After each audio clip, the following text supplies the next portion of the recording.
This episode of the Music Production Podcast is sponsored by Koji, the world's most powerful link in bio for musicians. The problem with most link in bio apps is they simply provide your fans with links to the web. Once a person clicks on those links, they're off in the web. They might go see your YouTube video, but then they get lost in all of the algorithms that are suggesting new videos. Koji keeps all of your fans on your page, interacting with only you, so that you can increase your engagement with them. Koji will help you grow your social media following, build your email list, and get your music heard, all with their easy built-in mini apps. So you can collect tips, sell Cameo-style video greetings, stream your playlists, sell your merch, you can do giveaways, crowdfund your next album, and more. Best of all, it's free. Head over to koji.to/music production podcast to get your free Koji account today. That's Koji, KOJI.to/music production podcast. Hello, everybody, and welcome to the Music Production Podcast. I'm your host, Brian Funk. On today's show, I have Thomas Pipolo, who is an artist who is making waves in the kind of like Web 3.0 new age of music production for crowdfunding his new album. It's called Cotton Candy Skies, and he's kind of going about this in a new way, using crypto crowdfunding, NFTs, stuff that I'm not very familiar with that I think he's going to help us out with. Very excited to have you here, Thomas. Thanks for taking the time. Thanks for taking the time for me too. I appreciate it. I can't wait to be on. Yeah, cool. So you make music as Pip. That's your artist name? Yeah. So my full name is Thomas Pipolo. Everybody called me Pip growing up in sports and everything. So Thomas Pipolo was a little too long, I feel like, for an artist. I was like, oh, let's just go with Pip. Everybody calls me it anyway. So yeah, that was perfect. Yeah, that is perfect. You just go with what works, right? Yeah, short and sweet. Yeah, definitely. So you crowdfunded, you're working on a new album, right? It's going to be called Yes. Cotton Candy Skies. And I like your style, Yes. by the way. And I meant to say that in the beginning, like great singing voice. I was checking out some of your music, some of your YouTube videos of just the acoustic guitar, great. And the track Sinatra Swag was cool. Kind of like a blending of old school and more new stuff. So you're kind of riding like an interesting sonic landscape. Yeah, for sure. But this is, I got to be honest, like this is all really new to me. Like even what NFTs are and what like crypto crowdfunding even means. It's coming up more and more. You're seeing it more and more, even in more mainstream things. Like I saw like a UFC fight and they're like, get the new minted NFT. And I'm like, not even sure what that is. So do you mind giving us like kind of an education of that, and then we can get into like how you're applying that to promoting and stuff for your music? Yeah. So basically, I like to use DJ Blau uses it. This word called, or acronym, LDA instead of NFT, and it's limited digital asset. So that's way more consumable for people than an NFT, which is a non-fungible token. Basically, it's just like proof of ownership of anything. But I like to use the LDA thing because it's way easier for people to understand. So basically, any document or any one of one, like a social security card or a license, one day is going to be an NFT, right? Like, why, if I lose my license, I should be able to go online, like the blockchain, and be able to look at, this is my license. I could prove it to you right here. And that's basically like the short version of it all. But basically, the new internet is being created, or it has been created right now. And now all the new companies are being built on the new internet. That's the easiest way to put it. So all the Amazons, Googles, next big record labels are all being built as we have this podcast right now. It's a wild, wild time. And we're so early, like in the blockchain NFT space and Web3, but even more so in the music NFT space. So it's pretty crazy. The fact that we've executed and are executing what we are right now. So, I mean, nobody knows anything right now. It's like the Wild West. But we know enough where we're going, and we're not going to stop. It's been awesome. Now, I'm pretty sure I saw an interview with somebody, and I want to say like Norway or Sweden or someplace like that, where they were talking about like ID cards and social security stuff. And, You know, like here in America, like Yeah. don't give anyone your social security number. It's like it should be Yeah. so guarded. Well, And like a social security card is a piece of paper. Like why, you know what I mean? yeah. It's like, if you think about it, we have so much technology for everything, but like, there's so many things that you're like, wait, why is that how it is? Like a social security card, a license. But yeah, I like to say those things. It kind of clicks for people. I know I'm a former baseball player. So also like, you know how you have authenticity cards, like for a signed baseball, like if you have a Derek Jeter baseball, you get a proof of authenticity. That's the same kind of concept with NFTs. Like it's always there for anybody to look. Like if my chain was fake, if you said, oh, your chain's fake, you would have to go get a thing to test it and take this whole process. On the blockchain, you could be like, let me go look on the blockchain on the internet and say, okay, this chain belongs to this wallet address, which is mine. You know what I mean? So that's like the big kind of concept behind it. But the most important thing in terms of music and stuff, I mean, there's so many things, but what we're doing is with smart contracts. And you could basically put anything that you want into these limited digital assets or NFTs. So, for instance, like we have tickets to life for all of my headlining shows and anybody that will be signed to Cotton Candy Records and all that kind of stuff. And we could just add in over time as we think of new ideas into these smart contracts. So yeah, it's going to be, it hurts your head. It's very hard to explain because there's things changing legitimately every single day. And just getting back from the NFT conference, I learned so much just that in 2 days. So yeah, it's a rapidly changing space. Yeah. In that interview I mentioned, like they were so able to just, give up their information. It didn't matter because of how it's like, I guess, stored in the blockchain and all that. I forget what country that was, but I'm pretty sure it was a European country that was just starting to do this. It was, more secure because it didn't matter if someone else got it. Yeah. No, it's on the blockchain. Like whatever it is, it's like, I always ask people, they always ask me like, how exactly does this work? I'm like, do you know how the internet works? I was like, you don't need to know how the internet works. It works. So it's like, it's one of those things, like, just know that it is the most like secure and proof that you can get. Like I can prove if anybody actually has something that they have. So it's like it right now, like what we're doing is kind of, one of my project managers, Jake Eckhouse, explains it like you're kind of buying a rookie card of a potential star one day. Like LeBron James, if you bought his rookie card when he was in high school or something before he was big, how much is that rookie card? Or Billie Eilish, when she was doing her thing years ago, I remember my buddy texted me. He's like, dude, you got to check out Billie Eilish. Like if I bought it a couple years back, if she had an NFT, that thing would be worth a gazillion dollars. So it's like, I mean, we'll get into the specifics of everything, but yeah, it's just insane. Right.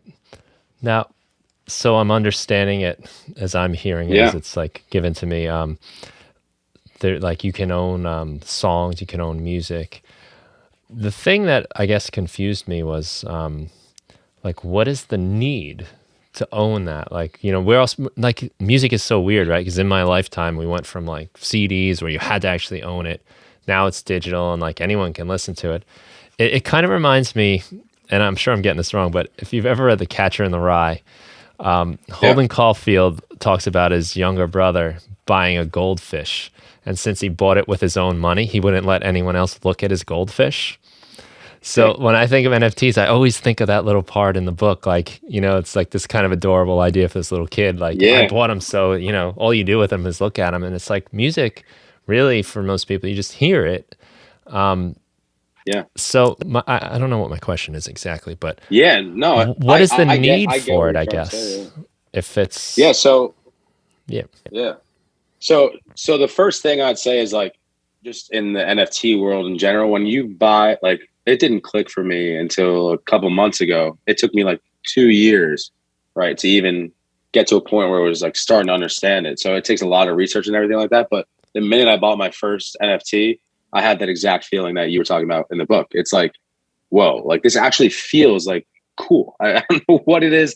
I was the same way. I was like, what the heck is this? Like, it's a picture and all this stuff. And then you get it and you're like, wow, this is like really cool. It's mine. Like it's locked in my wallet, on my phone. It gives me access to a community of people that are found this artist early. And it was an actual like artist. I'm talking to people that found him. We have like something in common from all over the world. So there's a lot of things I'd say, but in terms of music, I always say it's like, okay, you get say you're paying for Spotify, right? You get to stream as many songs as you want, and then it's done. You get to press on the song, it's done, right? With music NFTs, it's going to be, you get to stream the song, you get to own part of the song, and you could potentially make money on it one day. So it's like, or get some of your money back if you wanted to. It's like, why wouldn't you? It's a win-win-win-win-win. You're getting to stream the song that you like, right? Or from an artist you like, you're supporting them. You get upside in it potentially. And eventually you'll be able to actually own a piece of the song in terms of getting royalties potentially. And yeah, there's a collectible value. Could be cash flow with it. There's so many things. I mean, I don't think Gary Vee says this all the time. Like, it's not a either or, it's like and. So I always think streaming is going to be there, but there's going to be the side of music NFTs where it's like, okay, I have my favorite 5 artists that I listen to all the time. Let me go pay $10 for their special album, which has all their songs on Spotify, which I like collect. And it gives me also access to a private chat, behind the scenes stuff and everything like that. So that's how I see it. But again, it's so up in the air what's going on, but that's how I see it playing out, I think. So that would be like exclusive material then, like stuff only. Yeah, I mean, that's where I'm going with, like, we have a members only site and we're doing that kind of thing. But in terms of new platforms and stuff, I think that's where initially everybody's going to understand. That's what's going to make people understand, well, there's like more to NFTs than just it's a picture or just like the song. It gives me access to exclusive stuff that I can't get on Spotify, right? Mm-hmm. Like if I package my EP with behind the scenes videos of me actually making the EP or live stream sessions or I don't know, like just cool pictures of the writings of the song or whatever we can possibly do, music videos that don't come out, I don't know, anything, people are gonna be like, oh wait, why wouldn't I just pay, even if it's $5, right, to have a key to open up this box of content that you won't get anywhere else. But it's also going to live everywhere, right? Like, I mean, personally, we're putting it out on every streaming platform and everything like that, but we're doing it in addition because the economic model is just way better. But yeah. Yeah, well, that's definitely been like a concern for everybody, like streaming and the royalties and revenue that comes from that has left something to be desired. Yeah, no, it's wild. I mean, like, I think you probably know, but the average stream or something on Spotify is like 0.004 cents. So like me and my closest collaborator, 2AM DJ producer, my first song that he was featured on that he produced has like 200 or almost 300,000 streams, and we made like a couple $100. It's like, what's going on? And then we launched our music crowdfund last week, and we had 30 backers that raised us $20,000 in a day. So it's like the paradigm shift is insane. Like right now, the industry is based on quantity, right? You need to pump out a song a month, 3 TikToks a day, or to have any shot of making it, right? To pick up that algorithm and just hopefully take off. Now it's like, I think the tide's shifting to where quality is really going to matter a lot more. Like, I mean, you probably noticed the quality of music has just gone like way downhill because people are blowing up overnight on TikTok. And they're not ready. Like, you know what I mean? Some people are, but a lot of them aren't. They get these big record deals. They don't have any music in the vault to release. So I think you're going to see a shift to more like EPs and albums. Because right now the economic model just there's no point to buckle down and do a project. So it's really, that's like super, to me, that's the most exciting thing.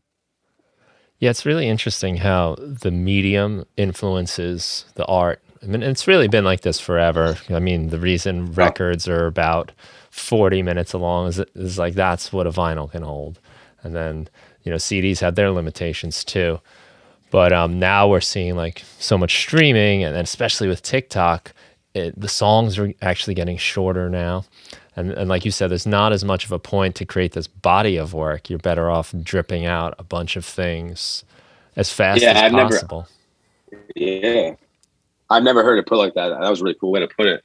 But yeah, it promotes like actually. Look, I think any art can be good. Like it's all about what clicks, but it definitely promotes the people that can do it consistently for the long haul. Like I know my team and I can put out music until the end of time. Like we could go to the well to make anything we want, anytime we want, which is not a common thing, right? So that gives us, with this new economic model, that gives us a leg up and separates us from a lot of people who can maybe pump out 5 songs in 2 years rather than, I mean, we have a vault of songs that are, you know what I mean, haven't been released because we've been writing, producing for big artists. But yeah, so that's what's so exciting, because it really brings us up a notch in the industry. So when you own the keys to your own kingdom, it's a really good feeling. Yeah, and I think that was like kind of the promise of like the early 2000s with the internet. It's like you were gonna actually be able to put your own music online and sell it yourself without the record companies. Now, with streaming, I think like, even for me, like I think I'm paying $15 a month for Apple Music, and that's what I used to pay for a CD. And I Yeah. would buy multiple CDs every month, as many as I could, really. Especially younger people that didn't grow up doing that, I think they just assume the music should just be there. It's just Yeah. kind of like in It's the air. interesting. Yeah. This guy, Cooper Turley, he's big in the music NFT space. He helped build out Audius, which is like a blockchain music platform that's going to be pretty big, and it is big. But they pay 35 cents a stream. And he was on a podcast and they asked him, how is that possible? And how does he see that maybe one day they're going to be able to pay 0.5 or even $1, right, to actually stream whatever song you want? Like it's going to come out of my wallet to press play. And he explained, he's like, you pay 15 or 12 bucks a month for Spotify or Apple, right? If you get paid, if they're paying artists 0.004 cents a stream, you have to stream a song or songs 2,750 times to hit that mark. Obviously, there's like profit margins and everything, but say it's like 1,000. I don't listen to 1,000 songs a month on Spotify. Like I don't press play 1,000 times. So there is room for Spotify to have to, like, if these platforms get more competitive and audience keeps growing and they're paying artists 35 cents, sooner or later, and there's going to be more of them, right? Sooner or later, Spotify is going to have to get more competitive and they're going to pay artists more and there's more room. So the whole point is that it's not, obviously everybody wants, who wouldn't want to pay 12 bucks a month? They get to click on whatever they want, right? But it's going to come to a point where Spotify is going to have to get more competitive with just how they pay their artists, because they're not going to, like right now, I couldn't be like, yes, I'm worried about my Spotify numbers and that will come in time. But like right now, I couldn't be less worried about it. To be honest, I'm just worried on making the music the best it could be, building up these core group of people that are going to be supporting my career, investing in my career and my team's career. And then like it's already happening where there's big artists hitting us up asking, how did you do this? Like this and that, because they're not getting paid. Like they know they're not getting paid as they should. And they see us, I have less than 10,000 monthly listeners on Spotify, and we just made what we made. And it's like, holy cow, like, how did you guys do this? So my whole thesis going into it was like, the leverage that we're going to be building by doing this is going to create this circle of like people coming in and saying, hey, we need help doing this. And maybe, you know what, we could be like, hey, would love if you could help me get placed on this song or do a feature on my song. I'll help you out with. So that's how it's going to work with us building our numbers in the normal music industry per se. But yeah, I couldn't be less interested, and it's only going to happen for other people. And they have the same experience. They're going to be like, why am I even bothering with Spotify or Apple Music? There's so much power in them, right? But it's just right now, the economic model just doesn't make sense for artists at all. And the more people, like what shocked me so much is that people just don't know, like, don't know that it's happening that way, right? I asked random people, like, I'm like, how much do you think I get paid per stream? They all say like 50 cents, 30 cents. Some even say, yeah. So it's like, whoa, these people have no clue. And once they do, they're like, no way. Like that is insane. So yeah, it is tough like that. So the result is like a lot of artists are now kind of tied to constant promotion, like you said, like 3 TikToks a day, got to always be on these social medias. Like, when do you make your music then? Yeah. And And it's mental health. It's like, it's not good for mental health. I mean, personally, I always like took a break. Like I got on TikTok in the middle of the pandemic, so I was pretty early. I got like 70,000 followers, like 3 months, and then I just got burnt out. Like I couldn't keep up with it. It's like it's impossible. But yeah, there's people like Chelsea Cutler. She put out a post recently, and it went viral because she basically said like the way the music industry right now is not good for my mental health, and like it doesn't promote projects and quality of work. It's just like who can have the best dance and make something go viral. And I really think that this new Web3 is going to be the answer to literally all that stuff. It's just a matter of time. right. Yeah, Yeah, that is definitely incentivized to just make something that'll be good for the new, dance exactly. craze that lasts, Yeah. a couple weeks and then back to the drawing board. Yeah. And it is stressful because it's hard enough to make your music and to make it good. To then have to just put all your energy into all that other stuff Yeah. is a little upsetting. It's kind of sad. I mean, it really is. Like, shoot, like we have so many songs that we think are top notch songs that we were pitching to big people.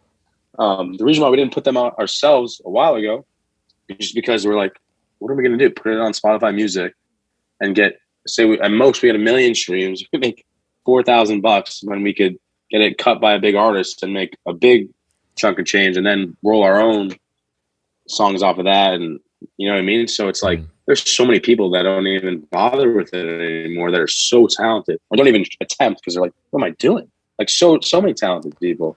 And that's what's so exciting about this space is like, it's going to allow those kind of people that are so talented that didn't even like give it a full shot because of just the economics. They're going to have the shot now. And yeah, like I said, those talented people, you're going to need the work ethic and everything like that. But those talented people are like, you're going to see the tide shift for sure. Mm-hmm. Well, that would be nice if the talent was rewarded and the It's quality was. I'm so confident in that. It's not even like, I guarantee it's going to happen. If you want to grow your social media following, you're going to need a link in bio. And there's no better link in bio platform than Koji. Koji has over 200 free mini apps that allow you to grow your social media following, build your email list, get your music heard, make money in minutes, collect tips, make cameo-style video greetings, create and sell NFTs, sell merch, crowdfund your tours. There's so much you can do on Koji, and your fans never have to leave your bio. And best of all, Koji is completely free. There's no premium plans, there's no upgrade fees, it's free. I'm using Koji right now to host a giveaway that you can enter to win my dollar store keyboard plus any Ableton Live pack from my store. This is the actual keyboard I use to make my dollar store keyboard Ableton Live pack, and it can be yours. Just head over to my Koji site, koji.to/music production to enter. The contest ends May 7th, and one lucky winner will get the actual keyboard mailed to them and get to pick any Ableton Live pack from my store. Go to koji.to/music production to enter. So tell me about the crowdfunding that you did, because those are pretty impressive numbers. The article I was sent said, I think like 25,000 in 20,000 in a day selling NFTs to just to crowdfund now. So there's not actually a product yet. You're selling like tickets for performances. Well, So tell me what we did was, So what we did was, originally, so I have a group of like 5 to 10 artists, producers, DJs, that I work with, and songwriters that I work with, like in and around New York City, that we've like been working together for the last 2 years, right? So originally I was like, okay, let's like create a music NFT project and launch everybody at once, like make it a collective / label, and go from there. But then as I was talking to some people, we're like, prove the concept with you first and then build out. So I was like, okay. So we did this music NFT crowdfund, and basically we're selling membership passes, to my career and the career of anybody that'll ever be signed to our record label. So like there's 3 tiers. The top tier is a 1 of 1. It's an auction, and you get 3 tickets to my headlining shows and everybody else that's ever signed to Cotton Candy Records for life. You get access to a members only site that's going to have all the exclusive content, unreleased songs, music videos, live stream sessions, anything that we could do that's cool to add on to that. We're going to add on to that. And the only way you can access it is with one of these passes. The middle tier is a gold Backstage Pass. You get 2 tickets for life to everybody, me and everybody on the label. There's only 15 of those. And the bottom tier is 300 passes, and you get 1 a year. It's for me and everybody that's on the label. That's the short version. But yeah, basically it's like a membership pass to our whole careers, which is crazy. Like initially, I actually just announced last week that the same utility that you get for me with the headlining show tickets for life is going to be the same utility you get for everybody that's ever signed, which is like the value in that is just insane. Like we already have artists that are going to be signed to us in our group that play shows for $50 or whatever it is. So getting that, if you want to go, you can go. If you want to resell it on the secondary market, you should resell it on the secondary market. So these people could potentially make some good coins. So it's super exciting. Like I'm really happy about the value. Like our whole thing was like, we really want to provide value, like as much value as we can right off the jump, like instantly. And like they could see physically the value right away. So we're doing like an EP launch party. May 27th, I believe, is when we're going to have it, when my EP is going to drop. And it's like a ticketed event. It's going to be open to the public, but these card holders are going to be able to come through separate entrance, open bar, special activations throughout the whole night for them. And yeah, so we're just going to keep doing stuff like that. Then we're going to roll it into the record label drop in June, where everybody on the label is going to be dropping their projects, and have a similar kind of thing, and just repeating the process. And yeah, I'm just proving out the concept right now with my own project and getting the connections and figuring out what the heck to do, because we have no prior experience at all with any of this stuff. So yeah, that's the basic rundown. It's a lot, but right. But yeah. Well, I guess nobody has any prior experience, really, right? This is exactly. It's an experiment in a way. Yeah. So you're essentially getting them to invest in like the future of what this Cotton Candy Records could become. Yeah, for sure. And what's really cool though is like people always ask like, oh, you have to sign these people. Like we have the people ready to go. Like the music, like my music is pretty much ready to, like we've been doing, like I said, we've been stacking up music for the past year and a half, 2 years, writing for big artists. So we legitimately have like hundreds of songs that we can go to. Like my EP, 2 a.m. that I said, I mean, his EP is going to be insane in June. Like some of those songs on there are just going to be radio hits. And yeah, I mean, it's just going to be wild. We have a couple country singers, a female pop singer in Nashville, some other great producers and songwriters. It's just going to be unbelievable. But our vision is to almost like a content house, get us all in the same kind of house, get some studios and just pump out videos all day and music all day and that kind of thing. So that's the idea. Now, I imagine there must be some sort of track record that you're building off of, right? Like you can't really just, I don't know, but you can't really just show up and be like, yo, we're going to make this label. It's going to be dope. Who wants to give us tons of money? No. Yeah, no, So I mean, can you mind giving me like some random, what's like the background, like, that you're building off of, that you're selling? Yeah. Yeah. So, I mean, we just have a group of everybody. We had a lot of backing from friends and family because they know the talent that we have as a group, right? They know what's the amount of, I mean, everybody says it, but the amount of people that are like, why aren't you guys there? Right. And we're like, right. Eyeballs and money. We don't have enough eyeballs. We don't have enough money. So it's like, this is a big thing to help us. If you do this, we are going to get to where we want to go. But yeah, it's just the music. Like I send around my unreleased stuff to everybody. I mean, there's some of my friends that hit me up. They're like, dude, I lost, like, can you send me the link again?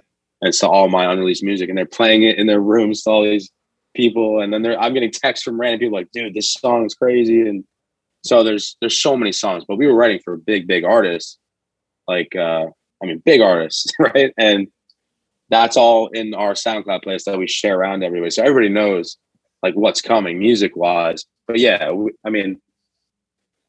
been doing it for a year or two, and the first song I had got some traction. I had some traction on TikTok.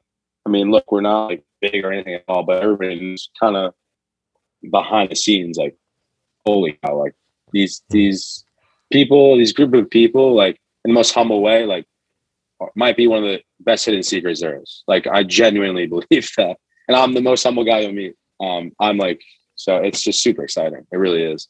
I kind of love how it's like semi-secret, because it's going to be like, what the heck? How did these people just, because of the technology, like the technology is allowing these people, right, who have all this talent and can do it consistently, to go from nothing, right? Nothing to potentially some pretty damn good traction.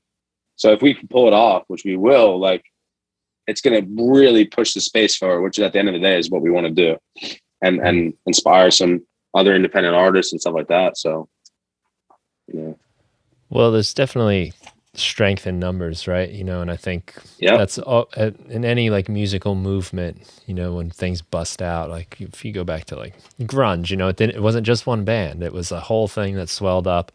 And then you got like a band like Nirvana that pops through, and then it kind of brings everything with it. Yeah. So there's so many things that happen like that as movements. Though I think in like kind of like mainstream label type stuff, I don't have statistics on this, but it does seem like there's a lot more of the one hit wonder thing happening, where, because I think because it's such an investment to have in an artist, if I can get you to make me one hit, and then I get to mostly keep all the money because, you don't have any rights yet because you haven't proven yourself. It does sort of make that business sense on some levels anyway, though I'm sure it's great to be a superstar as well.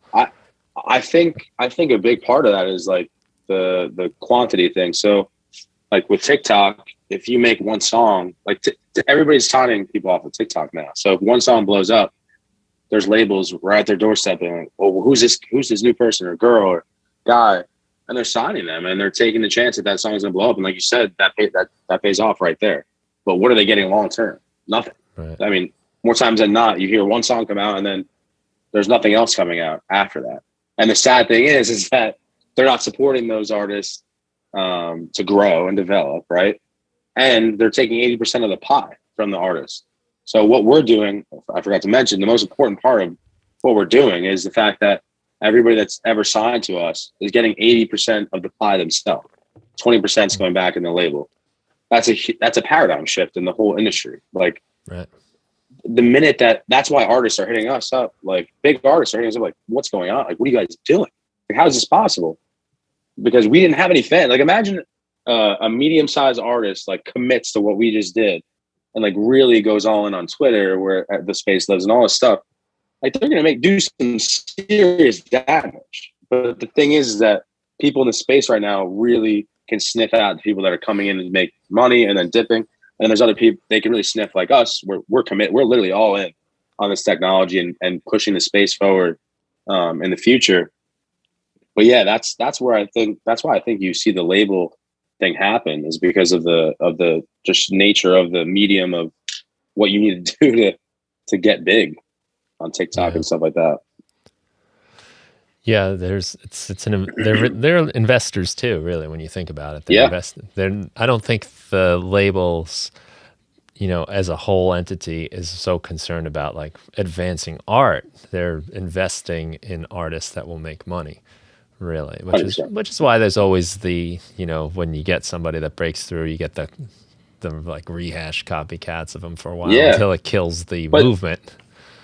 Yeah, but that's what's cool, right? Like, so that's the perfect example, because they're investing people that make money, and what makes money right now is that one song.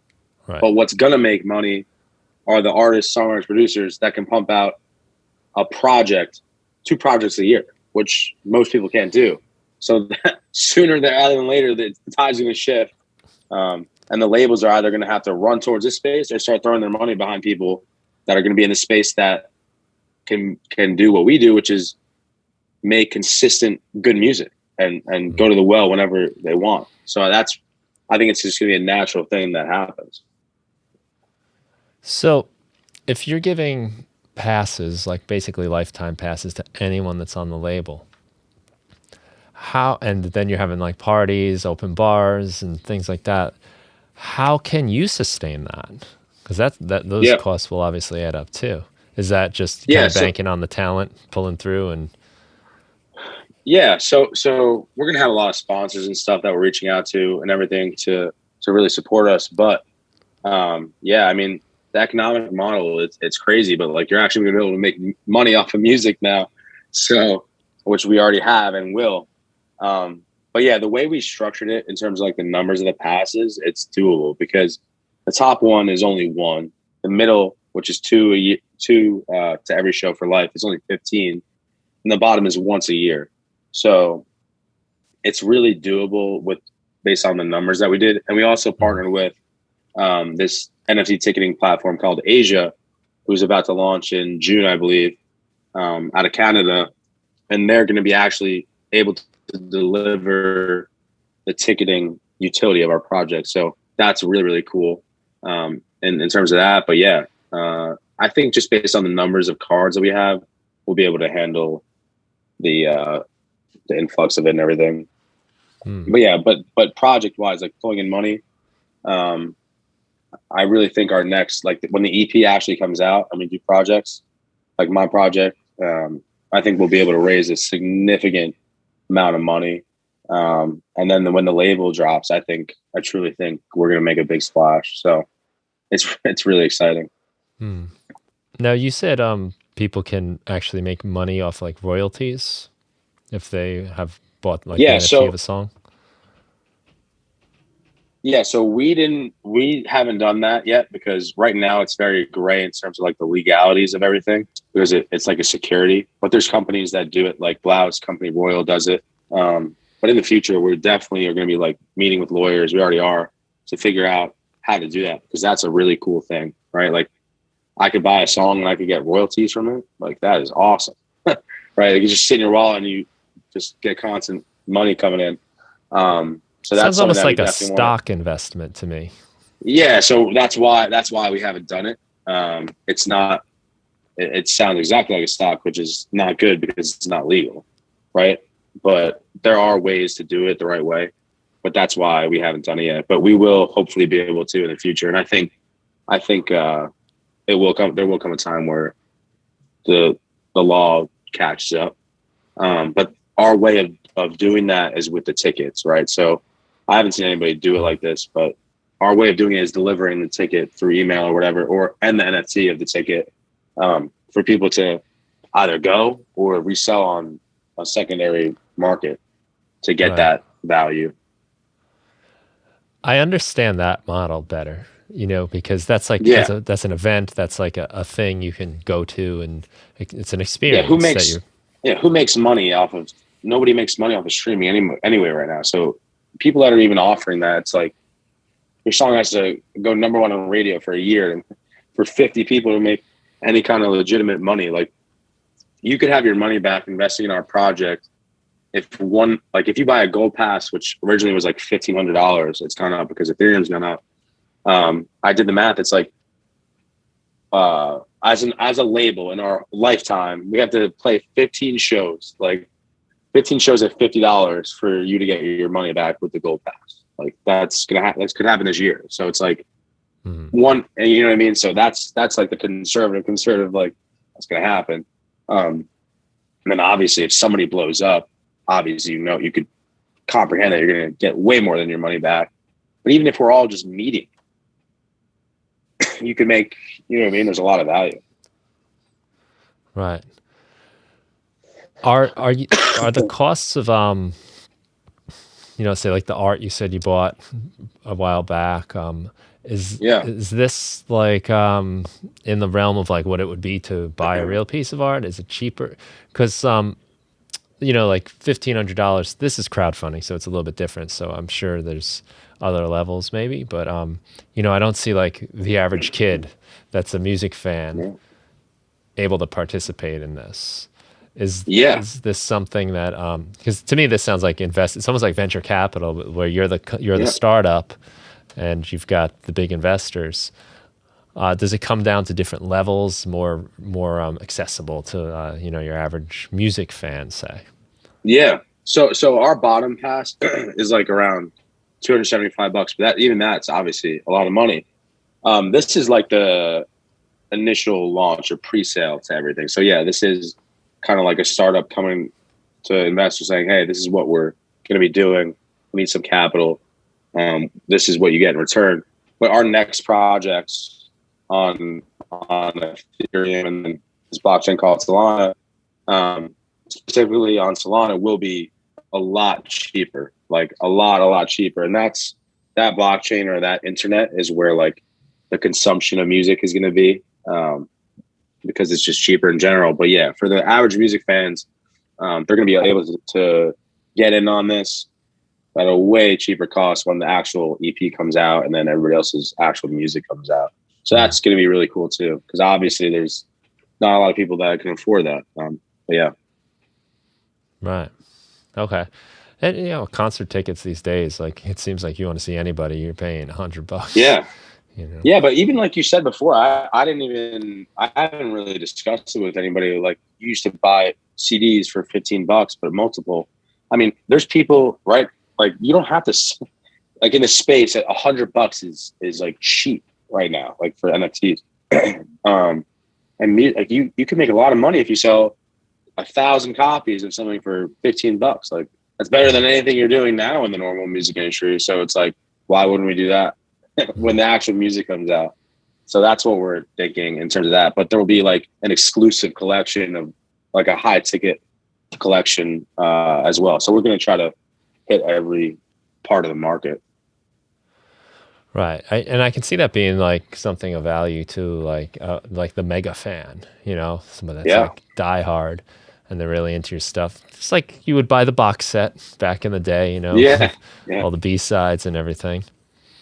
Yeah, for sure. And you did mention something that does help me understand a little better too, is it's not or, it's and. So you're still on the services for people that are only going to stream. Yeah, everything. That's like, for me, it took me a while to comprehend that you could do that. Yeah. And once of that, I realized like, oh wait, I could be a normal musician. Like I don't have to just live on the blockchain or anything. I could Spotify, Apple Music, YouTube, whatever. But this allows me to actually do this for a living and make it a career. So why wouldn't I figure this out on in this Web3 space? But I still want to be. I mean, I want to be playing arenas one day. So it's like, to do that, you need to have those good numbers on other platforms. So we're going to be putting everything out and everything. But this space is supporting us to do that. So when did you guys decide to launch this particular campaign to crowdfund for your record? Yeah. So I actually met, one of my family friends, Nick Johnson, who's the lead project manager on this. I met with him like 2 years ago because I saw he was putting out content about the space. He's very knowledgeable. And I met with him about the blockchain and everything. And because I knew it was going to change the music industry. Like I knew right away, holy cow, like things are going to happen. Met with him and it just didn't like click how I could use it to help my music career and do something. But it set me on a path to want to learn more about it. So every time I would drive out to Long Island to my buddy's house to get music done, I would pop on like a podcast of Gary Vee or Cooper Turley or Adam Levy, all guys in the space, and I would just learn. I mean, I put in like hours and hours and hours of research and stuff, but then it was like 4 months ago, my whole family got COVID and I didn't, so I was locked in my room in my house, and I was like, wait, let me just like dive in full. Like, why are these apes selling for millions of dollars? Bored apes selling for millions of dollars? Like, there's got to be something to this. And I just did a bunch of research and found it was just a normal business. They market well, they brand well, they had something to offer in terms of value. They created like a digital country club with a network that's just like, holy cow, like there's some crazy people in here. And I was like, I could just do that for my career and my team's career. So I was like, just buckled down and literally went into a cave for 3 months, and I used my just like my entrepreneurship background, and my dad's an entrepreneur. And I went to school for business, so I was able to really buckle in, and I mean it was a lot of work. I'm still tired from it, but it was so worth it. It was really worth it. I just buckled down and just went at it. Yeah. Yeah, that's cool, man. I mean, it's always a grind, right? Like, I think there are a lot of people that think stuff like this is like you're going to get in on it early and just strike gold and you can sail off in your yacht. But Yeah. the grind is always part of it. And It's sometimes you see real. the people sailing off in their yacht, but you don't see all the time they put in to get there. Yeah. No, and that's what's cool too, because like you see, like I've been on Twitter, which is where the space lives, like mostly right now. I've been keeping people like updated throughout the whole process pretty much. And it's really cool because you're like, you have a track of like what's going on before it even launched. So people were seeing me like say, hey, I'm working on this, or I'm thinking this.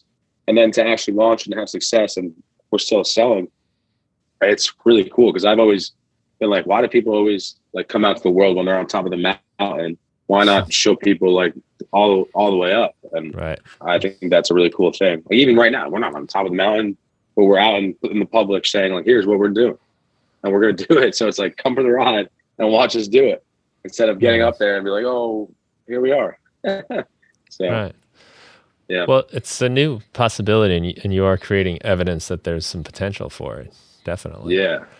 And that's got people talking. Now, this is still, I feel like, a little bit away from the average person's understanding. You know, I think of myself as fairly tech savvy, and a lot of this is like, what? And, Yeah. you know, like stuff like cryptocurrency has been talked about for a long time, but I'm still not, you know, the people I know that are involved on it are like kind of the ones that are really out there. It's not like my average buddy who's just kind of, you know, normal internet user or, you know, computer savvy type person. Do you see like any sort of timeline? Like how, like, is this, do you feel like it's coming real fast? Like like we can see the wave here, or is that thing like still way out in the ocean? So I think it's going to come way faster than people think. Like originally I thought it was like 3 to 5 years or like 2 to 5 years. I honestly think this year, I mean, not mainstream, but almost everybody will know what's going on in the music space with NFTs, because I saw it with my friend, like all my friends, they never touched crypto or anything in their life. And once I helped them out and stuff, right, like they're like, oh wait, this is not like that complicated. It's just honestly the people in the space right now, I feel like make it too complicated to the average person in terms of like all this language and everything like that. I was able to just break it down in a simple way. Like, here's what you got to do. Basically, just downloading an app and we send it to you. So it's like, for some of the people, we send it to them. And I and the thing is, like I said earlier, like when you get your first NFT, it like, I don't know what it is, but it all makes sense. Like it just clicks. And on top of that, when these people get these NFTs that have these NFTs, they're able to go to our party in New York City and they're getting in a separate entrance. They have special treatment. Like, wait, like this picture that I thought was just a picture is like giving me actual value. Like I just got a free ticket to a sick event and I get to drink for free. And so it's like, oh wait, it's more than just a JPEG or whatever. And that's when I think people, it's already starting to happen, right? Like it's just going to take a lot more people like me or our team to keep doing this over and over and over again. And then it will be mainstream.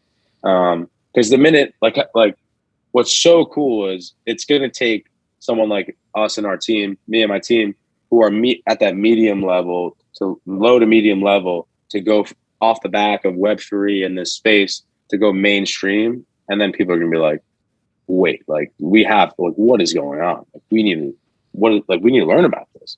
Outlets cover it, and podcasts like you, and it's just going to spread. It's just going to keep spreading. But yeah, we're like one of the first people to ever do this. So it's so early, but I think it's way faster than anybody thinks, because just the way information gets out through social media and everything nowadays, it's going to happen way faster.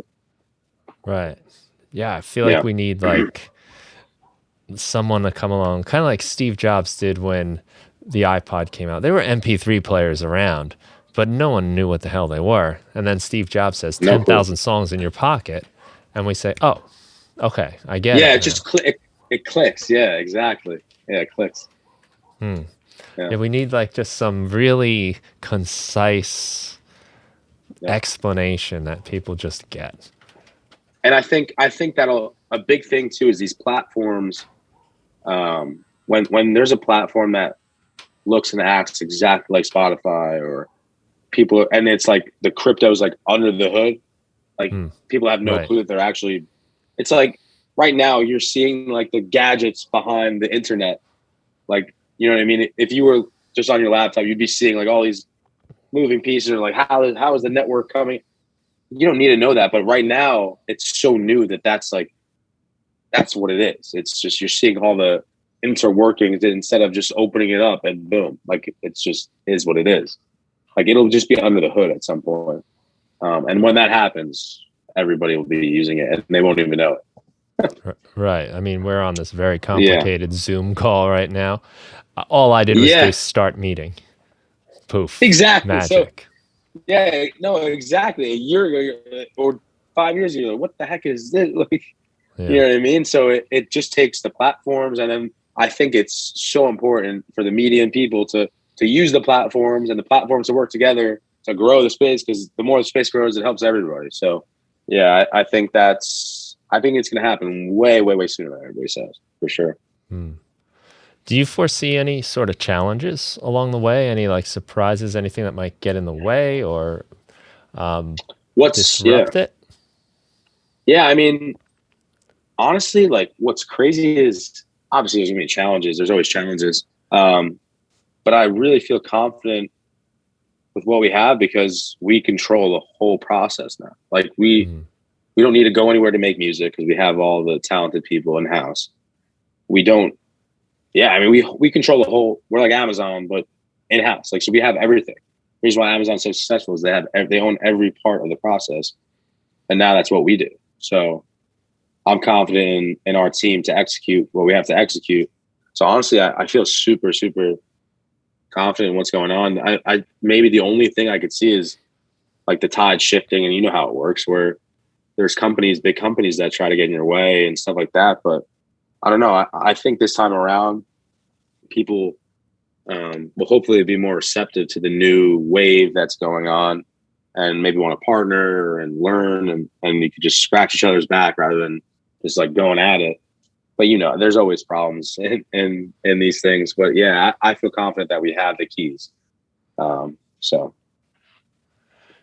Do you think we would benefit from some huge, large company, say Spotify gets into the NFT game somehow, or would that be good in raising the awareness and making everyone comfortable with it, or do you think that would be, oh no, now there's this intermediary that we were trying to get rid of in the first place? yeah, I mean, I think they're definitely looking into it, but it's all about like who's doing it, right? If they hire somebody like a Cooper Turley who helped build Audius and who knows the space, and he helps them for sure. Like it'd be the best thing that could ever happen. But if it's people that are just like dipping their toes in, or like, oh, this NFTs and Web3 is the new thing, let's do it, and they don't really do it the right way, it'll be bad.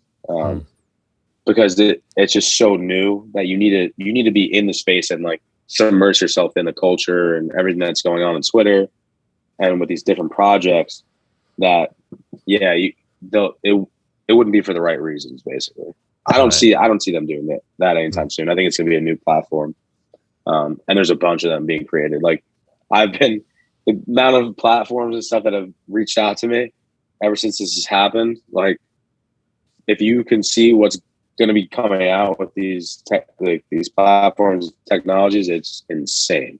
So there's going to be a couple that win for sure that are going to be competing with Spotify. So they're either going to have to jump into the space, like you said, or they're going to have to get competitive with their paying artists because they're not going anywhere. They're not going Right. anywhere. Yeah, for sure. Do you have any special ideas for like promoting your record? That's is this a different approach or kind of more standard things? 'Cause I think you said it's coming out in May, right? Your record? I think Yeah, I think we're going to be releasing the EP in May 27th. But yeah, we're going to be doing a big launch party. Honestly, like originally I had budgeted a lot of money. I mean, we haven't sold out yet, so we still have a lot to sell and get moving on that. But in terms of marketing, I kind of want it to be like, and my background is marketing, so it's kind of pains me to say, but kind of want it to be like organic. We really didn't do any like paid ads or anything like that for this crowdfund, and we had a bunch of success. So honestly, I think it's really nice to get the people in that really want to be in. And then, yeah, maybe we do the paid ads and all that jazz. But in terms of special marketing, we definitely have some ideas that we'll execute. But it's been so busy in terms of meeting people and hopping on Zooms and networking that we haven't been able to dive in that aspect. But there definitely will be some like creative things that me and the team come up with for sure. I mean, I can't wait to do all the visuals, and like the fact that I get to just even do a project is the most exciting thing that's ever happened. So it's like, right. I can't wait to release the music. It's gonna be unbelievable. Oh, that's cool. Yeah. Well, it's fascinating, and it's always fun to see the tides start to turn, and you know, you never know what's going to catch on, what is something that seems like it's going to catch on, and we have so many possibilities, and you know, the world is just, it changes so fast. So like you said, there are so many things like that seemed like they were going to take so much longer, but they're here before we even saw it coming. Exactly. I'm excited to hear what you're up to, say like a year from now. Like let's after the album's out, you know, if you're getting internet on your yacht, maybe you'll grace me with another call. You can interview me on the yacht. Yeah. But it's cool. You know, I'm give you a lot of credit, and you know, congratulate you on what you've been able to do so far. It's really cool to see new possibilities open up. Even if I don't totally get it yet, but it's nice to see that just that artists have a lot of power, and there's a lot of potential here that we just didn't have even that long ago, that we can now kind of do things our own way and figure out things that make the most sense for us. If it's not working out, if we're getting ripped off on streams, then let's do it differently. And it's cool that there are people out there like yourself and some others that are trying to embrace those new ways of doing things. No, for sure. That's the most important thing. Like we genuinely want to help a bunch of people, and we're going to be about it first, right? And prove it out. And then we'll be helping a bunch of people out. Well, that's cool. Paving the way. Yeah. It's scary to be the one blazing the trail, but you seem pretty excited and confident. So you know, I wish you the best on all that. It's really Thank cool you, stuff. man.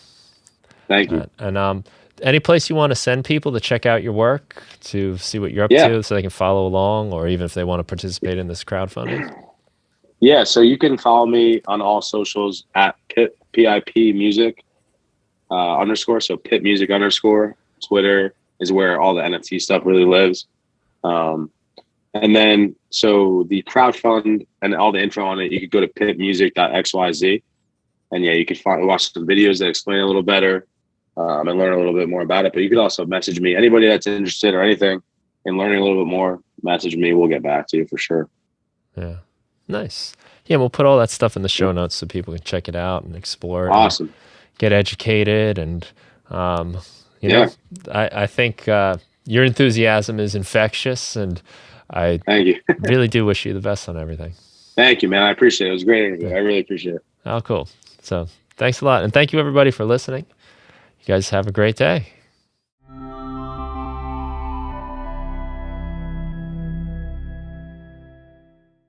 Hey, if you enjoyed the Music Production Podcast, please consider giving it a review on your favorite podcast provider, and share it with a friend, somebody that you think might enjoy the show and get something out of it. That would mean a lot to me. And if you want to check out more of my work, including sound packs, tutorials, etc., head over to brianfunk.com. Thanks so much for listening, and have a great day.